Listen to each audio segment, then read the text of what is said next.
The Writers' Corner live show brings you the backstories to the stories written by incredible storytellers from around the globe and offer you, the audience, unique opportunity to interact with them live on the show. So do say hello in the comments. We'd love to hear from you, or leave your questions in the chat if you're watching the replay.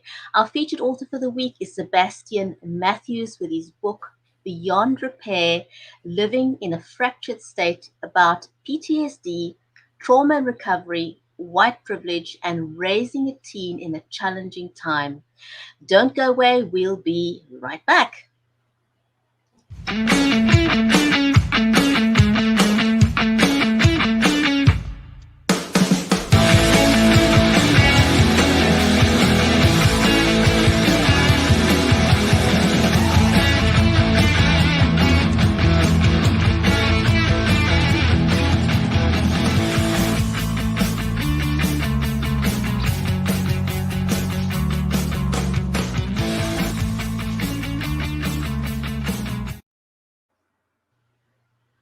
If you're just joining us, this is the Writers' Corner live show. We help authors level up their storytelling impact through the power of live video.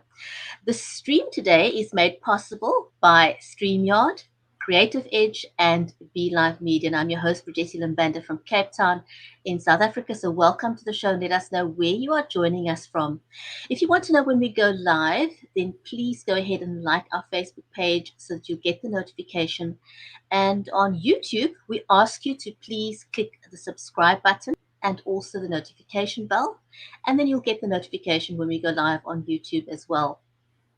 In today's show, we're going to be talking to Sebastian Matthews about his book, Beyond Repair, Living in a Fractured State. It's going to be a very interesting discussion, so don't go away. Stay with us. But first of all, let me say hello to my amazing friend and co-host, Mary Elizabeth Jackson.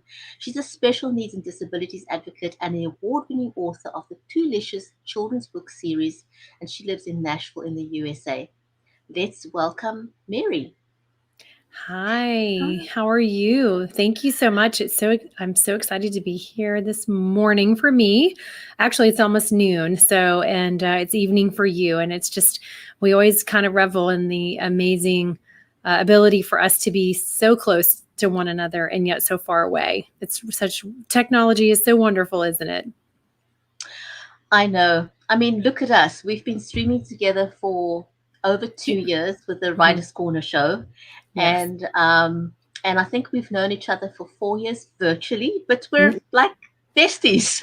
Absolutely. It's just like family. It's so interesting to go through as much as we have actually through each other's lives, long distance like this. It's amazing.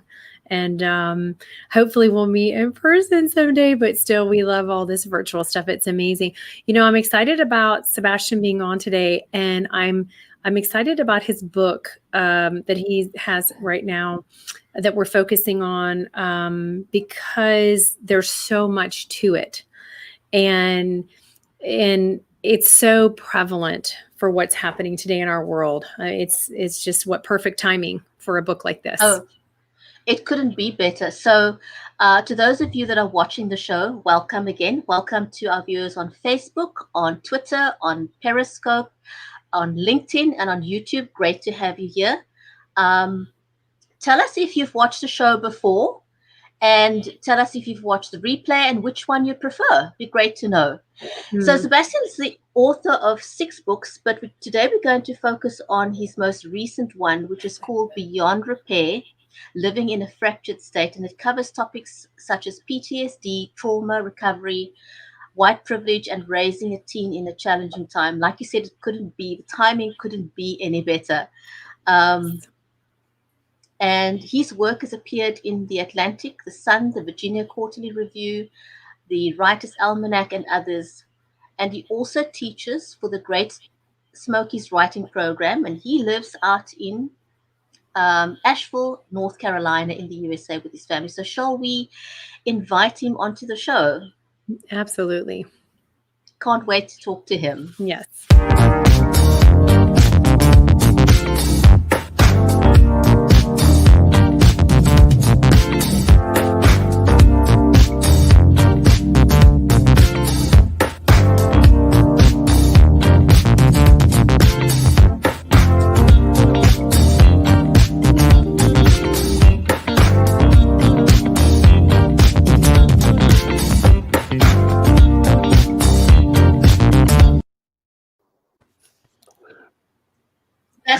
Sebastian. Hello. Hey, I love your graphics. They're really spiffy. And the music makes you kind of want to get up and dance too, doesn't it? Yeah, doesn't it? Oh my gosh. Well, we want to just dive right in with you. And I know we have, well, we could talk to you way longer than what the show is. And I know we have lots of questions, but we do want to start off, I think, about your book, because it does touch so many subjects. I mean, I am a mom of teens and a college age and a 7-year-old, and raising children right now, man, it's just so challenging, you know. And one of the, I think for me, and it may be for you as well, through this time, I've seen the challenge mentally and emotionally for these kids has been very profound in trying to keep their mental emotional state up and positive so that they can persevere, you know, has been one of the biggest challenges I have experienced through this whole thing. Yeah, I agree completely. I don't know how you can do college, high school, and 7-year-old all at the same time. That's difficult. It's a circus. Yeah, I bet. We struggle with just, you know, the two of us plus our son. He's a senior, but it is difficult. And I worry about the kids very much, especially younger kids. I don't know, you know, I think they can figure it out, and they, you know, but I think they're losing a lot. Whereas for my boy, in some ways, being out of the social scene and having some time to do some of his own stuff and work, it's not ideal, but in some ways it helps. It helps him find his own grounding. But yeah, this is a really, you know, I was just thinking about it as you guys were talking, looking at this book, having written it finished it about 2 years ago. It stops about 2 years ago in terms of its narrative time.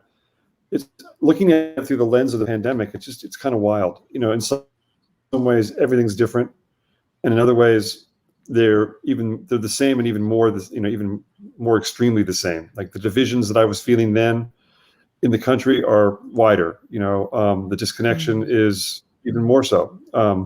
It's hard to connect when you can't be, you know, you're wearing masks and you're 6 feet from each other. It's a really challenging time, and so in some ways, the book, I agree, it definitely speaks to the time, but it's a strange feeling. It's already out of date. Everything is in some ways. Yeah, it is. So what was the inspiration for the book? I mean, you touch on pretty intense topics, if I dare say. Not many people would write about these topics because they are so controversial. What inspired you to want to touch on these deep subjects? Yeah, good question. And I had some friends telling me, "Are you crazy? What are you doing? You know, you're going to get, you know, nailed by people." But I don't really think so. I think being in part of a conversation is required, especially somebody like me. I'm in my mid-50s. I'm a white guy. I got all this privilege. It's easy for me to not say anything, right? If I don't want to say anything, I can get by. So if I'm risking, you know, whatever I risk by speaking up, that's okay. And the trick for me is to see it as a minor key voice. I don't want to try to be a voice that speaks for anybody else or tries to teach people or make people do anything. I want to just speak as quietly and strongly in a conversation and listen as much as I can in response. And that's what the book I was inspired by encounters with people. And the reason why I was inspired by that was because I had so little connection for so many years after this big car wreck that we were in. We were in a head-on collision, and it took a couple of years to get back. And then when we were back, it took a couple of years to get through some PTSD that came up. And so a lot of triggers, a lot of paranoia, a lot of feeling insecure about connections and re-entering the world. So when I re-entered the world, like 2016 was really when I felt mostly, it'd been about 4.5 years. I felt like I was finally back in the world, but the world seemed different. And so I started to try to connect with people, and that's the kind of the inspiration. And then some of those connections went deep, some of them didn't happen, some were misconnects. And that when that started to happen, I'm like, wait a second, I want to explore this and look at white privilege and bias, because maybe and along with PTSD, because maybe these are some of the things that are blocking the connection.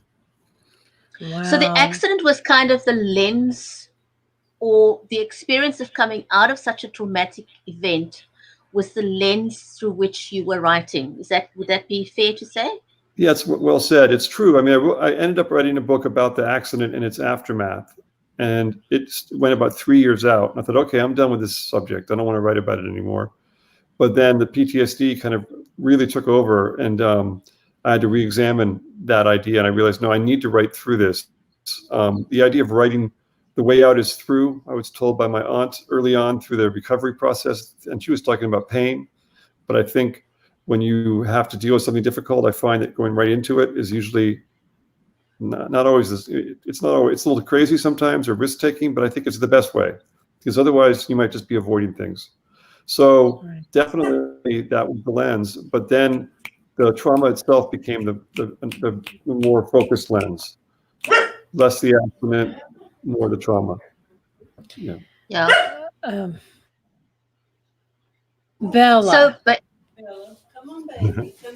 I'm sorry, she sees something. We're you know, that is an accident and any form of trauma whatsoever really does create PTSD for humans. And I know a lot of people are experiencing it now too with what we're going through, Yeah. but it does take a while for you. I'm glad you came back. I'm glad you were able to find your way through. Yeah, me too. And I had a lot of support from friends and family, you know, different communities. Asheville is a great place, and a lot of people rallied around. There's somebody in my neighborhood now who's struggling, and it's like, okay, I'll walk your dog. You know, it's like, you know, because you feel like that's what people did for us.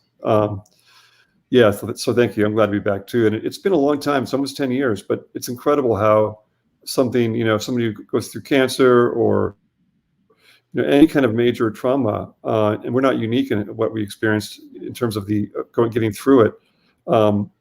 It takes a long time, and it changes everything. You know, there's a great quote from Bob Dylan that I used to find very comforting, strangely, because it was, you can always come back, but you can't come back all the way. And I thought, you know, people are like, that's kind of sad. I'm like, well, actually, no, it's kind of true. You don't come back to your old self. You come back some way back, and then you have to figure out a new self because you're not the same. And that actually helped me a lot. Yeah. oh, absolutely. It does influence how you know, your outlook on life and how you deal with things moving forward. But there's no going back to that exact point of when it happened. Yep. Because it forever reframes your thinking, it reframes how you view things, it reframes your lenses, and your perspective. Yeah, exactly. And you're also physiologically different. You know, by recovering and getting back to yourself, you're not the same body. It's not the same body, and you've aged. You know, so you're, you know, through the process. It's 5 years later, so you're not. So everything has changed, and so I agree. It's a mindset and also a physical difference, and that's, you know, that's a life lesson. That's happened. We all have to go through it at one point. So for me, there was some blessings in disguise. It woke me up. You know, I think I've been a better parent to my son, more aware, more cognizant, more, you know, engaged. It brought my wife and I closer together. You know, it's incredible how it's almost a cliche, or it is a cliche, but the idea that, you know, what doesn't kill you makes you stronger. You know, maybe, you know, I'll buy it. I'll take it. And did you primarily write the book to help you process your own experience, or did you write it as a sort of, you know, for general people out there? I think the first book, yeah, maybe more the second. I think the first book, Beginner's Guide, was a cathartic process book, and I wanted to write the experience and get it out there and heal in the act. I have no problem saying that. Beyond Repair was more of a challenge to myself and an assignment, almost like a reporter having an idea for a large, you know, subject to write about. And I'm saying, okay, I'm going to spend the next 2 years encountering people in situations I normally wouldn't, or now I, you know, get out of my comfort zone and see what happens. Yeah. So it was a little more of I want to write about this, but I want to write about it through myself, but not about myself. Where the Beginner's Guide was really about help it. It was about me and my family. Here, I'm trying to be a witness or somebody who's engaging with other people, and I wanted to look outward towards them. And that's when the white privilege and the implicit bias comes in, because you can't just be neutral. Who you are and how you come across and the context and your point of view will alter the experience. I mean, it's really just straightforward. And so you have to be open and generous if you can. You have to understand when you're not, like when you're like, if I'm triggered and that person's triggered, how are we going to connect? It's, there's so many ways to misunderstand each other, and the first piece in the book is about me being a kind of barraged by basic, just hostile responses for various reasons by a bunch of older white guys in trucks. And I may have been misreading them, and there might have been a reason. They might have thought I was some kind of yuppie and they wanted to kind of give me a hard time. But at the end of the day, this guy came up to me and I was ready to get in a fight with him. And it turns out he just lost his dog and he wanted to pet my dog. And he was so loving and sad. And it's like, well, I'm the jerk now. I'm the one misreading this guy. And so when that started to happen, I realized, wow, this is interesting. This idea, there's a hashtag out there called watch whiteness happen. And this idea of when have privilege and you're in a privileged place it's a societal thing, it's easy to not see it. And so one of my challenges was to try to observe it in process, in myself and with other people. Kind of this idea, you've heard of the idea of a microaggression. There are also micro misunderstandings, micro awkwardnesses. I wanted to pay as much attention to them and see if I could capture them on the page as a scene. These are all basically scenes. They're encounters. This is not essay writing. It's not lyric poetry. I'm not trying to argue a point. I'm just trying to show, I think, as much as I can. Well, you see, it's very parallel. What you went through is so parallel to what's happening today. I mean, almost I'm listening to you talk and it's like, wow, it's exactly what's happening right now. And not just in your our bubbles of our world. It's broad. Yeah.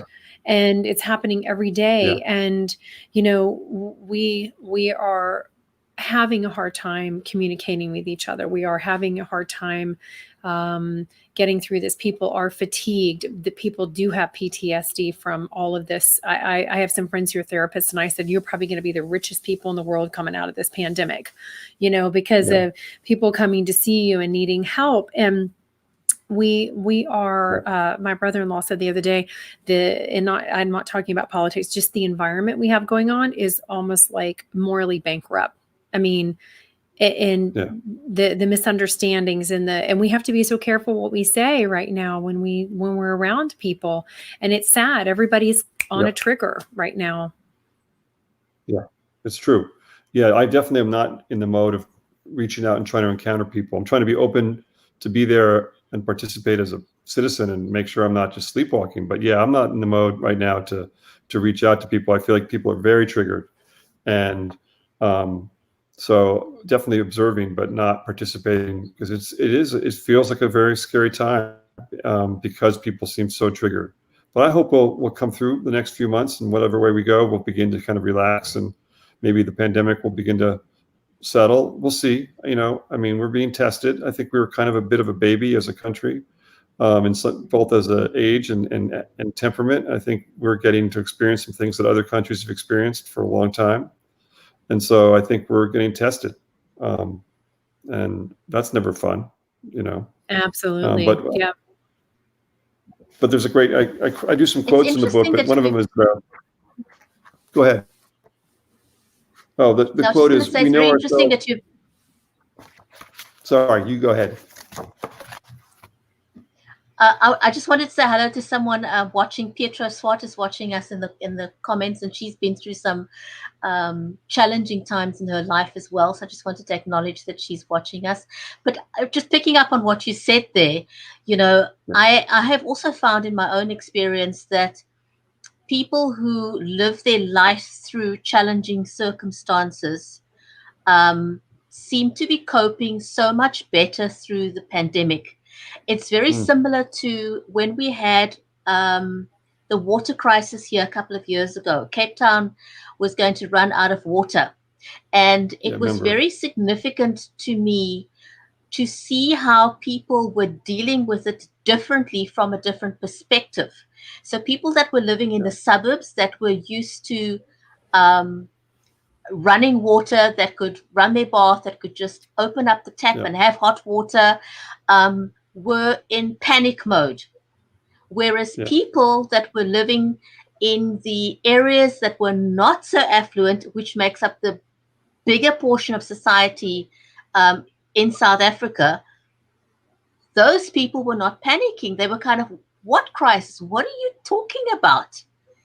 Because they've grown up in a water crisis. So it's all about perspective, and your experiences will influence how you deal with a crisis. So what you said is spot on. Yeah, well, it's a great example.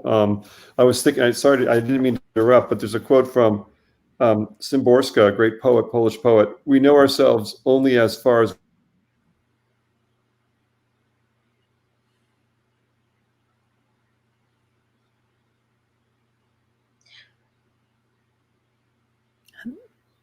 I think we lost sound a little bit there. Sebastian, would you mind repeating that? I think the sound cut out. So yeah, I'd like to get that quote so we don't miss it. I think okay. We know ourselves only as far as we've been tested. Wisław Szymborska, Polish poet, great poet. That's absolutely true. Because you don't really know until you've. I think, Sebastian, can I ask you to just possibly just refresh your browser, if you can go out and refresh your browser.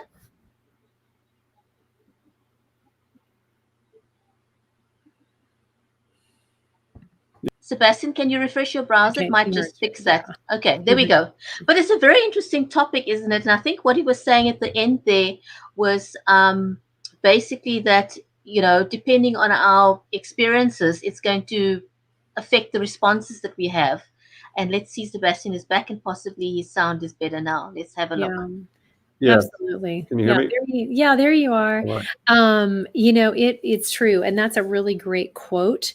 And it's sort of like, it does feel like the life is saying, so what are you made of? Let's see what you're made of. Yeah. Let's see what can you do. Hey, do you have a copy of your book with you that you can hold up in the screen for everyone to see? Yeah, it's a pretty cover. Hold on, I'm going to put you on full screen for that. Okay. They let me use the photographs that I was taking during that time for the cover, but also there are photographs scattered throughout the book. That's fantastic. You've really hit on a key thing, and that is that how therapeutic writing is. And whether you never write a book, you don't have to. It doesn't matter whether you write one or not. It matters that you get it out of your head and out of your body, and you get it on paper. So you're not carrying it around with you like this big old bag of trash back here that you're lugging around, and you feel so heavy. So in any format, writing is extremely therapeutic for any age. I used it with my children when they were younger. If you can't talk to me, for parents out there, if your children don't know how to process and they don't know how to talk to you, have them write it down or draw it, because that is so much less it's a less fearful place for them to be. They're not worried about judgment on a paper. And so that makes it much easier. So, I'm so grateful for you and for your readers and those that get to read your book that you did choose to use that as therapy for yourself, because obviously it was a tremendous help, wasn't it? Yeah. Well, thank you. And, sometimes memoir writing, this is not really a memoir, but I've written a memoir. It can be really difficult. It's almost too challenging. It's like you bring the stuff back up and you stir it up like it's silt in a pond. Mm-hmm. And are you ready for that? And oftentimes the answer is, I don't want to go there. But I agree with you. I teach at the Great Smokies Writing Program. It's a great returning adult program through UNCA. I've taught at grad school level and undergrad, and I like this better. I like working with adults who could be 20-year-olds, but it's usually men and women in their 60s or 70s.